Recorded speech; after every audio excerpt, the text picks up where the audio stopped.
Hey, what's up, everybody? It's me, Box Office Ricky, with another weekend box office report.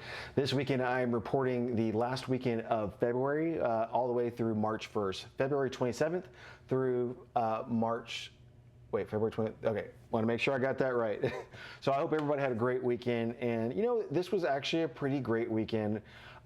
There was a new, well, not a new entry, but a new number one this week, and it actually brought in some new juice and new life into the box office, which I actually was not really expecting. There was a lot of Gen Zers, younger people wanting to see this movie apparently, and it actually did really well in the box office, and that movie is Scream 7. And I actually got a chance to watch Scream 7 this weekend, and if you get a chance, there's a video, I have a video review there as well that you can check it out, and you can see what my overall thoughts of Scream 7 were. But let's go ahead and dive into the box office numbers the weekend of February 27th through March 21st. So here we go. Scream 7 crushed it with $64 million, and its overall world international take was $33 million. Its worldwide take was $97 million, and believe it or not, this is actually the best opening for a Scream film yet. So that's exciting numbers to see. I was not expecting to see great numbers like that. My overall thoughts of the film were mixed, but I'm happy to see great numbers like that and people going to the theaters to go see a scary movie. I think that's awesome. Okay, let's dive into number two. Number two, we have here Goat still hanging on strong at $12 million, our family-friendly film. Its total gross domestically is $74 million, and then internationally, $56 million. Its worldwide total is $138.5 million. Fantastic numbers for an animated film, and I also posted a review of that. My child loved it. I thought she thought it was a great film. And then at number three, moving along, we have Wuthering Heights still kicking it strong at $6.952 million. Its domestic total is $72 million. Great numbers. Worldwide, it's at $192 million. I mean, those are freaking fantastic numbers. Internationally, it did $120 million. I mean, and this is a Warner Brothers film, so I wonder, it looks like Paramount is going to be inheriting that, it looks like. And then number four is actually a concert-based film, 21 Pilots, More Than We Ever Imagined. Actually really did great numbers at $4.3 million. Let's see if they actually, no, this movie was not released internationally, but $4.3 million for a concert film is really great. And, we might be seeing more opportunities later down the line for more concert films being shown in theaters. That seems to be really a popular trend for movie theaters to do, especially if it's going to bring in revenue. And then at number five, another concert film, this one is an older one, is Epic, the Elvis Presley in concert. That did really well. It actually increased at 0.9%, and it grossed $3.5 million. Domestically, its total is close to $8 million. Internationally, it's at 6.5. Worldwide is $14.374 million. Those are actually really, really, really strong numbers for a documentary concert-based film. Okay, moving along, Crime 101. This is actually a film I saw this week. It did well. I really enjoyed it. Didn't really do well at the box office, but it's one of those movies I feel like it's going to do really well at home when it streams on Amazon Prime later this year. It grossed $30 million domestically, internationally $27 million, worldwide $57.1 million. So not a total flop.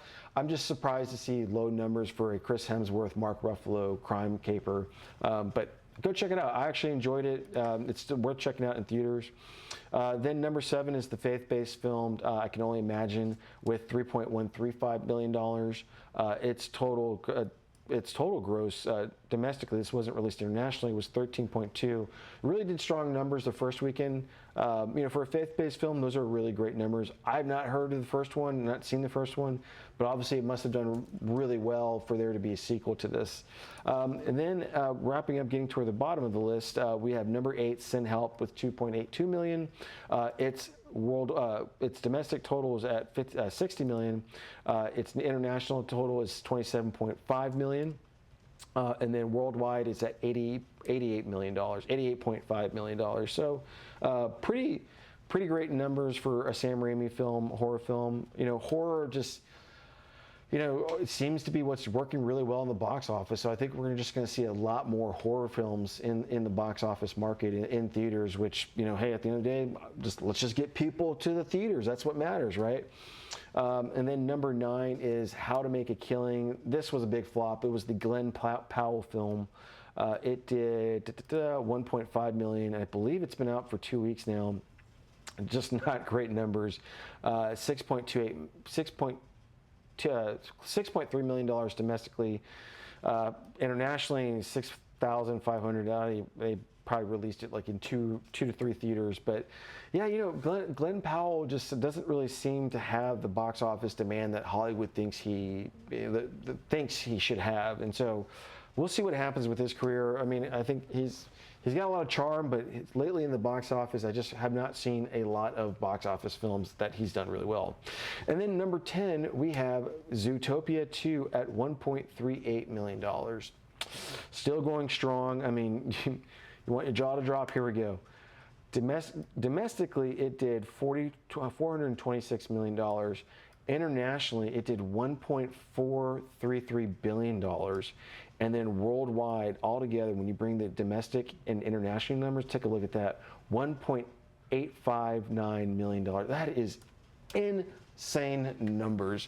Do you think we're going to get a Zootopia 3? I certainly think we are. And I don't mind. Honestly, I enjoyed Zootopia. I loved it. I thought it was great. So that is my my box office report for this weekend. Thank you guys so much for watching. I really appreciate the time. I love any comments you have, any positive critiques, anything that can help me get better. I greatly appreciate it. And like one thing I always like to say at the end of my podcast or at the end of this review is really there's so much hatred and mean things in this world already, and I think the one step that you can do as a person, as a human being, is really just be kind to your neighbor, be kind to your family, because at the end of the day, that's all that matters, and that's what you can control. So those are just my final thoughts. That's my Jerry Springer final thought moment. So thank you guys for watching, and I hope you guys have a great week, and I'm looking forward to actually Pixar's Hopper coming out this week. I'm going to take my daughter to go see that film. I'm super stoked. The previews look so funny. I cannot wait to check that out. Thank you guys so much.